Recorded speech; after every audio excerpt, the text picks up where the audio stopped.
옆에 계시는 분과 사랑의 인사 나누시겠습니다.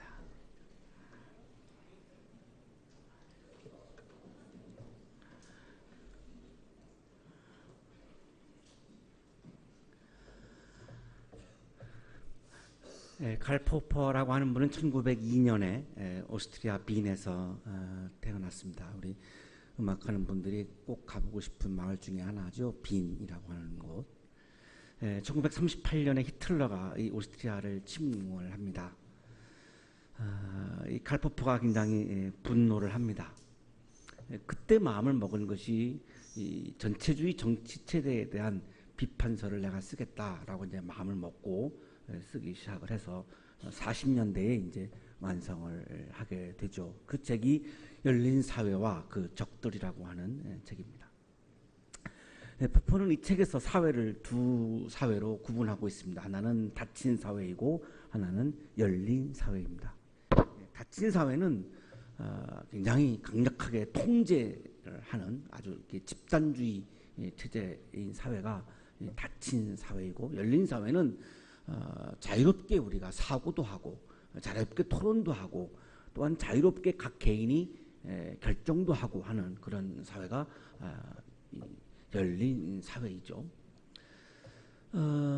이 닫힌 사회를 만들어가는 주범을 칼 포퍼는 역사주의라고 부릅니다.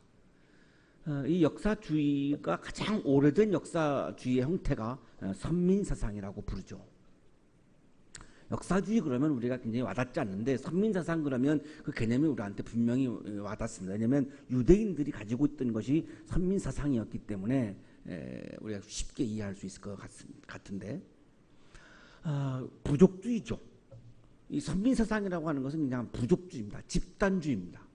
그러니까 유대인들은 우리가 하나님으로부터 선택받은 백성이다라고 하는 자부심은 좋은 거죠. 우리가 하나님으로부터 선택받은 백성이기 때문에 우리가 할 일이 많다라고 하는 사명의식은 참 좋은 거죠. 그런데 우리가 하나님으로 선택받은 선민이기 때문에 우리가 전 세계 최고고, 그래서 우리가 세계를 지배해야 세계가 발전한다라고 하는 것은 굉장한 교만이죠. 그러니까 이 선민사상이라고 하는 것이 자부심과 사명감의 차원에 있을 때는 굉장히 좋은 거지만 이것이 우월감으로 갈 때에는 굉장히 건강하지 않은 곳으로 가게 됩니다.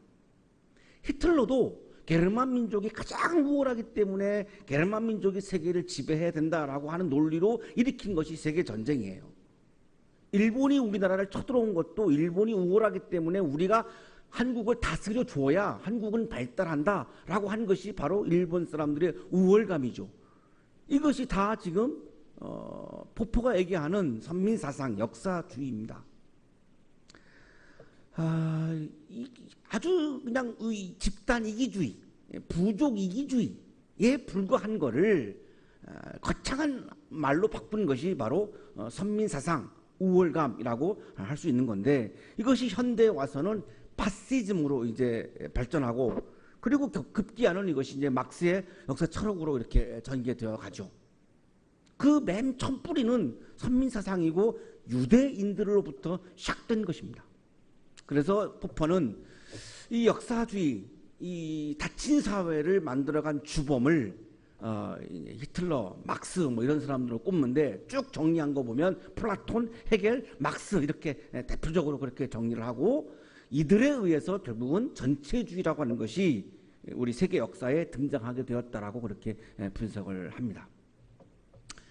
인용합니다. 내가 분석하고 비판하고자 하는 것은 바로 플라톤 정치 철학의 전체주의적 경향이다.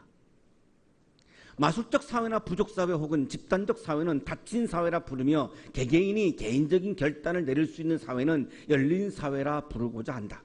우리는 금수로 돌아갈 수 있다. 그러나 우리가 인간으로 남고자 한다면 오직 하나의 길, 열린 사회로의 길이 있을 뿐이다.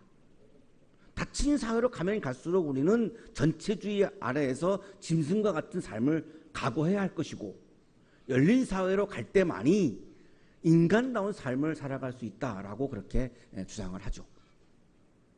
자, 오늘 우리들의 고민은 기독교라고 하는 것은 그러면 닫힌 사회인가 열린 사회인가? 기독교 신앙이라고 하는 것은 닫힌 마음인가 열린 마음인가 라고 하는 질문입니다. 여러 가지 많은 이야기들을 나눌 수 있고 토론할 수 있겠습니다만 그냥 단적으로 말씀드리면 종교사회학을 전공하는 이원규 교수가 한국의 그리스도인들을 설문조사를 해서 그 연구 결과를 발표를 했습니다. 기독교 사상 82년 6월호에 한국교회 개방성과 폐쇄성이라고 하는 제목으로 논문을 아티클을 실었는데 그 마지막 결론은 한국교회는 폐쇄적인 닫힌 사회다라고 그렇게 결론을 내렸습니다.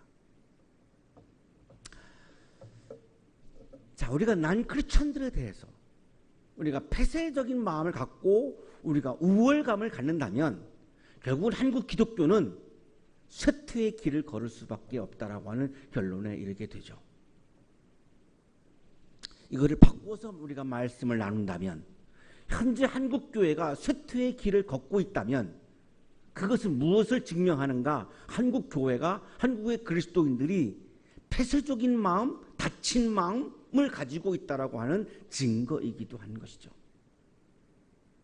자부심과 사명감이 아닌 우월감을 가지고 우리가 비기독교인들에 대해서 아주 폐쇄적인 마음을 갖는다면 그리고 교회라고 하는 사회가 세금도 안 내고 이렇게 아주 이렇게 별도의 섬과 같은 닫힌 사회로 간다면 결국은 이 사회는 기독교라고 하는 사회는 쇠퇴의 길을 걸을 수밖에 없는 것이고 그 길을 지금 우리가 걸어가고 있는 것이죠. 다 이것이 이미 증명된 것이고 예견된 거고 지금 우리가 불보듯 뻔한 길을 지금 우리가 그냥 아무 생각 없이 걸어가고 있기에 참 마음이 아픈 겁니다.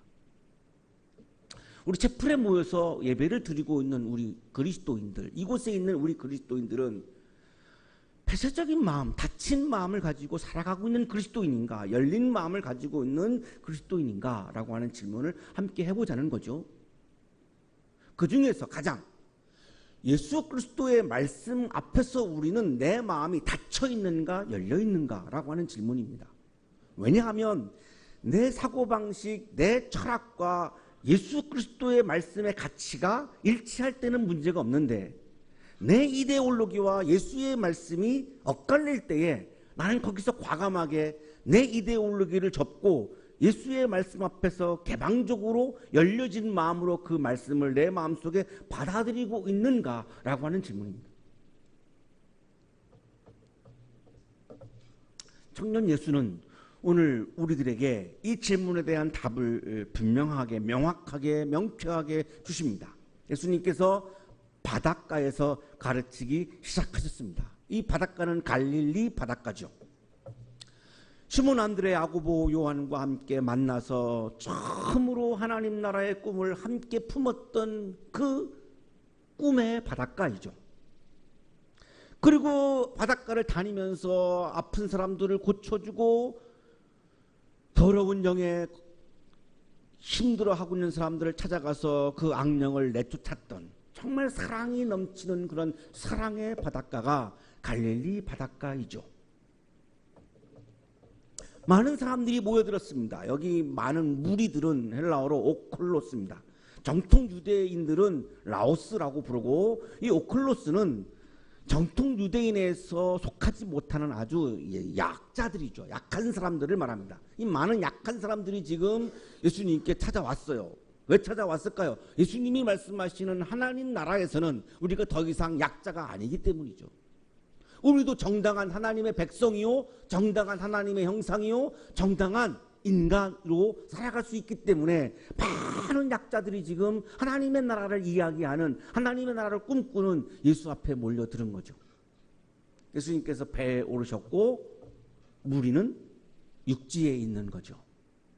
자, 예수님 앞에는 하나님의 나라가 오기를 간절히 소원하는 선한 사람들이 선한 눈빛으로 지금 뭔가가 얘기하려고 하는 예수님을 향하여 집중하고 있어요. 예수님 뒤에는 하나님의 나라를 반대하는 사탄이 막 파도를 치면서 이 예수님 앞에 있는 선한 사람들을 막 위협하고 있어요. 이 사탄의 위협과 하나님의 나라를 갈구하는 그 선한 사람들 사이에 있기 위해서 예수님은 지금 배를 타신 거죠. 이 사탄의 위협으로부터 이 선한 사람들을 보호하려고 하는 그런 풍경인 것 같아요. 그래서 지금 육지에 계시지 않고 배에 오르신 거죠. 예수님 위에는 하늘이 하나님 나라의 꿈을 꾸고 있고, 이 예수님 아래에는, 배 아래에는 사탄의 장난에 의해서 이 파도가 막 물결치고 있는, 하늘나라의 꿈과 사탄의 꿈이 그 사이에서 지금 예수님은 배 위에 앉으셔서 하나님 나라의 꿈을 지금 지키고 있는 것 같은 그런 풍경을 우리에게 보여주고 있습니다. 드디어 비유로 이제 가르치기 시작하셨습니다. 예수님의 창조적 소리, 창조적 발성이 바닷가에 울려 퍼지기 시작한 거죠. 자, 그런데 놀랍게도 이 예수님의 소리가 형상화되어 가는 겁니다. 이미지화되어 가는 겁니다. 빛으로 나타나는 겁니다. 분명히 이들은 소리를 들었는데 자꾸 보이는 겁니다. 이 소리 속에 담겨있는 하나님의 나라가 보이는 겁니다. 그런데 다친 마음을 가지고 있는 유대인들은 이 예수의 소리를 듣지를 못했고, 듣지 못하니까 예수를 만나지 못했고, 듣지 못하니까 그 예수님의 소리를 형상화되어서 하나님의 나라를 보지 못한 거죠. 그런데 열린 마음을 가지고 있는 이 오클로스, 이 약한 사람들은 정말 선한 눈빛을 가지고 열린 마음을 가지고 배 안에서 소리를 퍼뜨리고 있는, 소리를 바라고 있는, 소리를 발성하고 있는 그 예수의 소리를 들으며 하나님의 나라가 자꾸만 보여. 그래서 자꾸 그것이 꿈꾸게 되고, 그것이 꿈꾸는 것만으로도 기쁘고 행복한 거죠.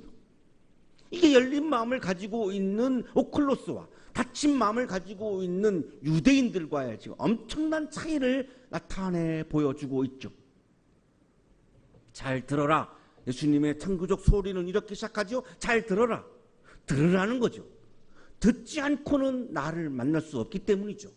듣지 않고서는 예수를 만날 수 없기 때문이죠. 듣지 않고서는 하나님의 나라를 경험할 수 없기 때문이죠.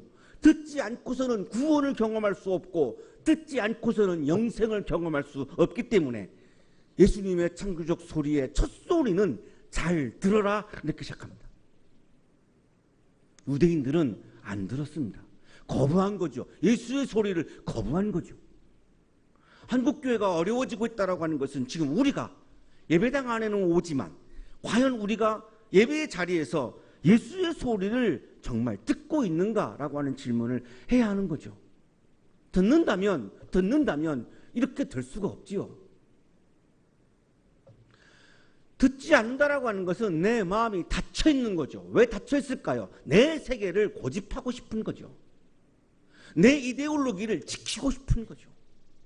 내 가치와 내 사고방식을, 내 이념을 그냥 고집하고 싶은 거죠. 그래서 예수의 소리를 듣지만, 귀청에는 때리지만 내 마음에는 들려오지 않는 거죠. 그래서 이걸 다 아시기 때문에 예수님의 첫 소리는 들어라 합니다. 잘 들어라. 예수의 소리가, 예수의 창조적 소리가 드디어 하늘로부터 떨어졌습니다. 그리고 온 땅에 뿌려지는 거죠. 예수님의 소리가 예수님이 의도적으로 어느 특정한 지역에 주신 것이 아니라 온 땅에 예수의 소리가 씨처럼 뿌려진 거죠. 떨어진 거죠. 자, 그러다 보니 길가에도 예수의 소리가 떨어진 겁니다. 온 땅에 뿌려졌기 때문에. 자, 그런데 소리에는 시간이 있습니다. 시간이 지나면 그 소리는 사라지죠. 글은 계속 남지만 소리는 시간이 흐르면 사라집니다. 그래서 증거를 남기기 싫을 때는 소리로 해야 되는 거죠. 시간의 제한이 있기 때문에 길바닥에, 딱딱한 길바닥에 떨어진 그 소리는 결국은 새들이 와서 쪼아 먹어버렸습니다. 왜냐하면 딱딱한 길바닥은 그 예수의 소리를, 예수의 씨를 받아들이지 않았기 때문입니다. 거부했기 때문입니다. 나를 고집하는 딱딱한 마음으로는 예수의 소리를 받아들일 수 없지요. 귀로는 듣지만 마음으로는 거부하는 거죠. 여전히 내 소리가 예수의 소리보다 더 옳은 거죠. 내가 학습되어진 내 이데올로기가 예수의 소리보다 더 가치가 귀한 거죠. 그래서 땅 속으로 뿌리를 내리지 못하니까 그 길바닥 위에 남아있는 씨앗이 경쟁적으로 새들이 달려와서 빠른 새가 그 씨앗을, 예수의 소리를 먹어버렸습니다. 그래서 싹도 내지 못하고 그냥 끝나버렸어요. 예수의 소리 앞에서 딱딱한 마음을, 길거리와 같은 딱딱한 마음을 가지고 있는 사람은 싹도 내지 못하고 열매와 꽃은커녕 싹도 내지 못하고 끝나버리는 인생임을 말씀하고 있는 겁니다. 예수의 소리는 돌짝밭에도 떨어졌습니다. 자, 돌짝밭은 아주 쉽게 들어가지요. 구멍이 많기 때문에, 촘촘하지 않기 때문에, 단단하지 않기 때문에 그냥 쏙쏙 들어갑니다. 진지하게 그 예수의 소리를 한 번도 생각해 보지도 않고 고민해 보지도 않고 그냥 아무 생각 없이 무성의하게 그냥 예수의 소리를 그냥 받은 거지요. 그런데 돌짝밭에 떨어진 씨앗은 역시 쉽게 내가 아무 생각 없이, 내가 소화한 것이 아니기 때문에, 그냥 아무 생각 없이 그냥 건성으로 그냥 받아들인 것이기 때문에 결국은 뜨거운 햇볕에 의해서 다 버리고 말았습니다. 싹을 냈지만 싹이 나오자마자 뜨거운 햇볕에 그냥 다 버리고 말았습니다. 돌짝밭처럼 나에게 주시는 예수의 소리, 예수의 씨 앞에서 내가 진지하게 정말 내 마음 깊이, 내 영혼 속에 그 소리를 담지 아니하고 그냥 건성으로 그 소리 앞에 있는 사람들은 역시 싹은 내지만 꽃과 열매는 경험하지 못하는, 그 뜨거운 햇볕에서 쉽게 타버리는, 쉽게 포기해버리는, 힘들다고 그냥 쉽게 포기해버리는 열매가 없는 인생으로 끝날 수밖에 없다는 것입니다. 예수의 소리는, 예수의 씨앗은 가시덤불 속에 떨어졌습니다. 자, 오랜만에 이 씨앗이 땅속으로 들어갔지요. 그리고 싹을 냈습니다. 뿌리를 내면서 줄기도 올라오죠. 그런데 가시가 자기의 공간을 위해서 이 줄기가 성장하는 것을 허락하지 않습니다. 내 영역을 지키기 위해서 이 가시가, 줄기가 커가는 것을 막습니다. 기득권이죠. 내 영역을 지키려고 하는 거죠. 그래서 더 이상 이 줄기는 뻗어가지 못합니다. 하나님 나라를 꿈꾸며 하늘을 향해서 올라가던 줄기는 가시에 막혀서 이 냉혹한 현실 앞에서 그냥 좌절하고 맙니다.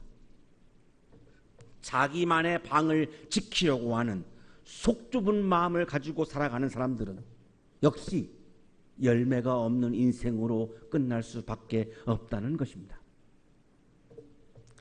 더러는 하늘로부터 땅에 뿌려진 예수의 소리는, 더러는 좋은 땅에 떨어졌습니다. 자, 좋은 땅은 우박도 받아내고 서리도 받아내고 비도 받아내고 눈도 받아내고 하늘이 내리는 것은 다 받아들이는 땅이 좋은 땅이죠. 하나님의 나라로부터 오는 모든 소리는 내 마음이 불편하다 할지라도, 내 이데올로기와 다르다 할지라도 그것을 다 받아들이는 것이 바로 좋은 땅입니다. 그것이 바로 좋은 마음입니다. 내 철학을 가지고 예수의 소리를 분석하고 내 소리의 틀 속에다가, 내 사고의 틀 속에다가 예수의 소리를 집어넣는 것이 아니라 예수의 소리 속에다가 나를 집어넣는 것이 바로 좋은 땅이죠. 좋은 땅, 에이스텐겜, into the soul. 땅 속으로, 땅 속으로 씨앗이 깊이 들어가는 거죠. 따스한 햇볕이 비춰오고 그 햇볕은 땅 속에 있는 그 씨앗을 만나며 싹을 틔우죠. 그리고 햇볕을 받으며 그 씨앗은 땅 속에서 뿌리를 깊게 내리기 시작합니다. 뿌리가 깊어지는 것만큼 비례해서 땅 위로는 줄기가 솟아오르죠. 줄기는 자기 옆으로 푸른 잎들을 냅니다. 그 푸른 잎이 만들어내는 공간은 정말 하나님 나라와 같이 녹색 아름다운 나라이죠. 드디어 꽃은 피우고 그 꽃은 눈부시게 예쁩니다. 꽃이 뿜어내는 향기는 맡기만 해도 황홀합니다. 계절이 바뀌면서 드디어 거기에서 열매가 열리기 시작합니다. 놀랍게도 그 열매는 30배, 60배, 100배의 열매가 열립니다.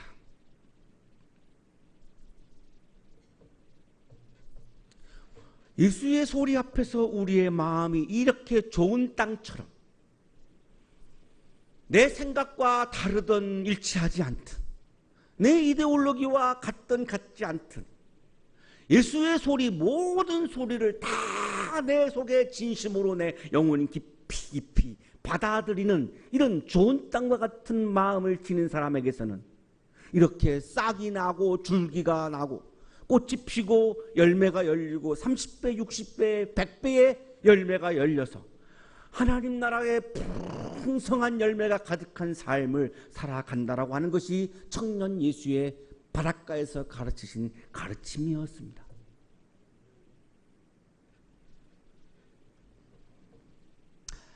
가을이 깊어가고 있고 가을에는 여러분 열매가 있어야 하죠. 3월달에 새 학년을 시작하면서 여러분 꿈을 꾸셨죠. 비전을 품으셨죠. 자, 이제 돌아봐야 하죠. 과연 나에게 열매가 있는가?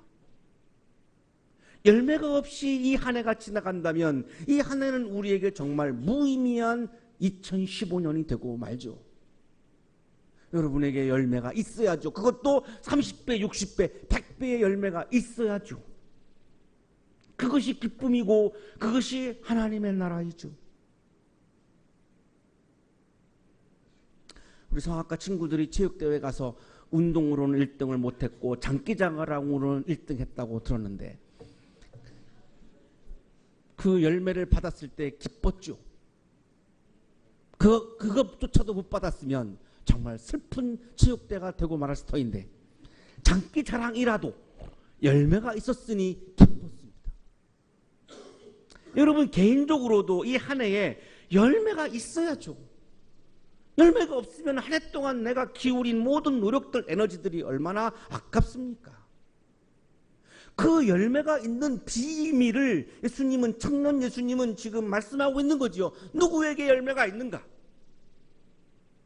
딱딱한 마음이 아닌, 폐쇄적인 마음이 아닌, 가시덤불처럼 그렇게 복잡한 마음이 아닌 예수의 소리를, 예수의 씨앗을, 예수의 말씀을 100% 온전히 내가 열린 마음으로, 부드러운 마음으로, 좋은 땅과 같은 그런 마음으로 그것을 내가 다 받아들이는 사람에게는 풍성한 열매가 있다는 것입니다.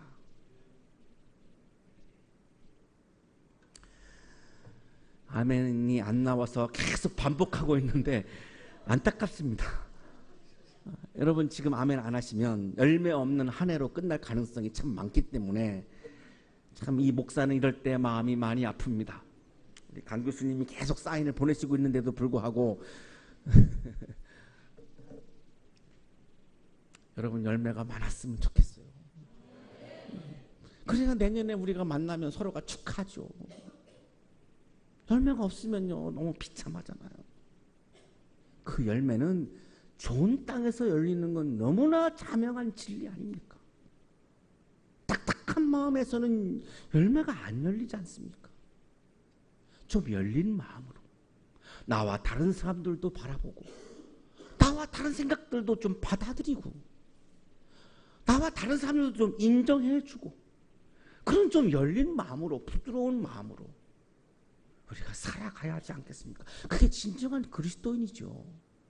기독교가 그렇게 폐쇄적인 공간으로 섬과 같은 그런 사회로, 고립된 사회로 가면 북한과 뭐가 달라요?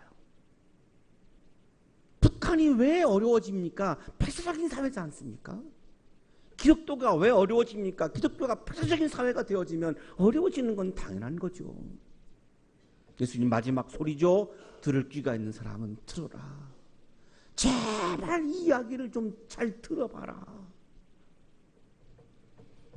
이중표 목사님의 하늘을 품은 마음에서 한 이야기입니다. 차갑고 굳은 것에는 생명이 없습니다. 따뜻하고 부드러운 것에 생명력이 넘치는 법입니다. 생명 없는 광물질은 차고 딱딱하지만 살아있는 모든 것은 따뜻하고 부드럽습니다.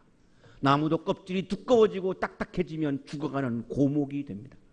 부드럽고 연한 가지에서 푸른 잎이 움트며 아름다운 꽃과 열매가 맺힙니다. 기도하겠습니다. 하나님, 우리 한양인들을 사랑해 주셔서 열린 마음, 부드러운 마음, 연한 마음, 사랑스러운 마음, 좋은 땅과 같은 마음을 주셔서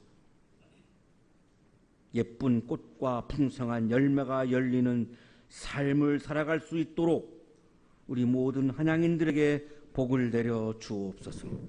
예수 그리스도의 이름으로 기도하옵나이다.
알리는 말씀 드리도록 하겠습니다. 우리 옆에 계신 분들과 이렇게 선포했으면 좋겠습니다.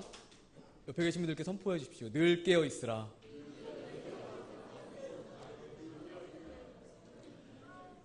이번 주는 성령 강림 후 21번째 주간 중간고사 주간입니다. 늘 깨어 있으시라고 나가시는 길에 커피를 준비했습니다. 받아가시기 바랍니다. 다음 주 연합체풀은 추수감사절 체풀로 드려집니다. 한 해 동안 지켜주시고 보호해주신 하나님께 감사하는 마음으로 이 자리에 참석해 주시고요. 주변에 계신 분들도 함께 나아오시기를 주님의 이름으로 부탁드립니다. 오늘 점심은 특별히 신은영 교수님께서 직접 준비해 주셨습니다. 맛있는 김밥을 준비해 주셨는데 나가시면서 꼭 받아가시고 식사하시고 가시기를 부탁드립니다. 네, 오늘 축도로 예배 마치도록 하겠습니다. 다 같이 일어나서 축도로 예배 마치겠습니다.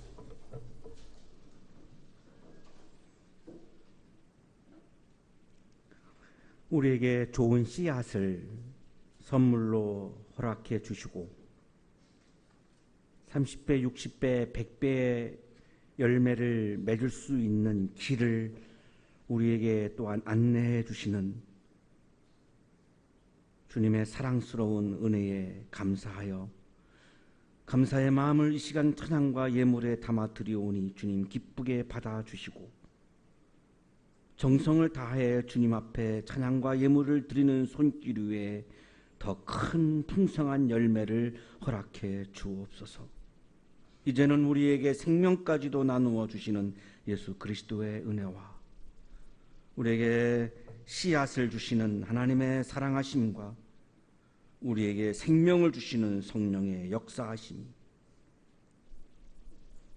우리의 마음밭을 좋은 땅으로 갈고 마음을 영혼을 기울이며 주님의 주시는 씨앗을 기다리며 주님의 주시는 씨앗으로부터 풍성한 열매가 열릴 것을 또한 확신하며 삶의 현장을 향하여 힘차게 걸어나가는 사랑하는 한양 가족들의 삶 속에 지금부터 영원토록 함께 하시기를 간절히 축원하옵나이다.